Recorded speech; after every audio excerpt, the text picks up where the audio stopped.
We left off with King John in the first half of the Plantagenet Kings and skip Henry III and move on to Edward I in Braveheart. Edward I does not play a huge role, but it's an important one. He was called the Hammer of the Scots because of his oppression of Scotland. This movie is about the revolt against England by William Wallace.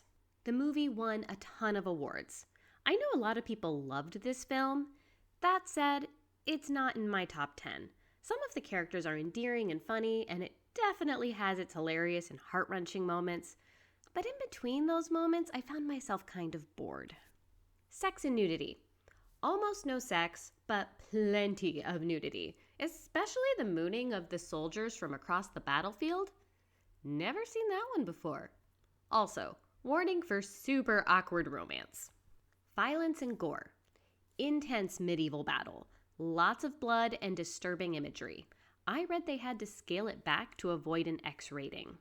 Definitely don't let the kids in the room for this one. Rated R for brutal medieval warfare.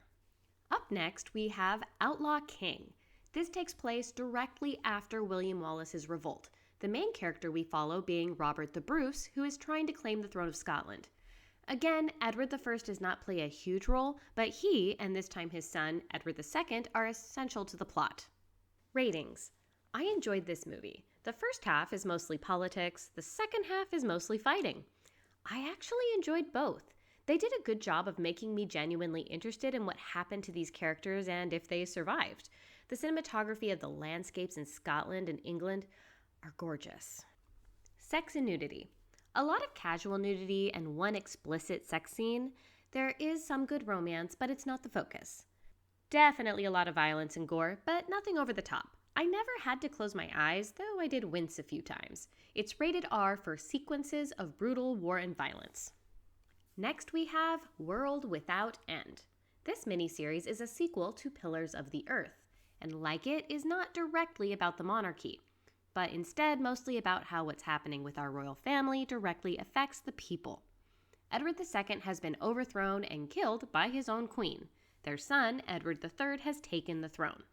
This story follows a lot of different characters, including a builder, a knight, a wooler's daughter, several church people, and this mysterious knight-turned-churchman.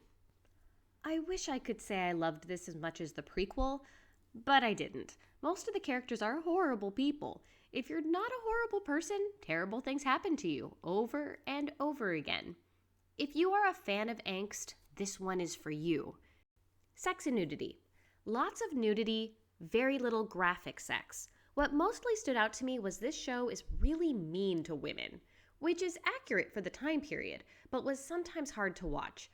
Big warning to those who are triggered by non-consensual sexual encounters. Violence and gore. There is violence, but mostly gore. The camera does not shy away from hangings, dead bodies, and the brutal aftermath of war.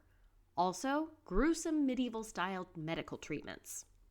Moving on, we take our first dive into Shakespeare with Richard II.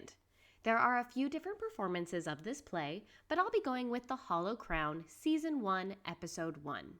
Richard II was our last Plantagenet king. This movie covers the end of Richard's reign, how he lost his crown, and the Plantagenets lost the throne. I have a love-hate relationship with Shakespeare. I love it because the actors truly shine when it's done well, and the language is, of course, amazing. However, if I'm being honest, there are times when I struggle to keep up with what's going on. That said, I had no problem following this. If you're intimidated by Shakespeare, please give this a try. It's nothing less than stunning. This is probably my favorite Shakespeare play because of this movie. Sex and nudity. None at all. Also, the very bare minimum of romance. Violence and gore. A few moments of period-appropriate violence and little to no gore. The focus is on the verbal sparring, not the physical kind. Whew, that's it. We made it through the Plantagenet Kings. Next up, the War of the Roses. Happy watching.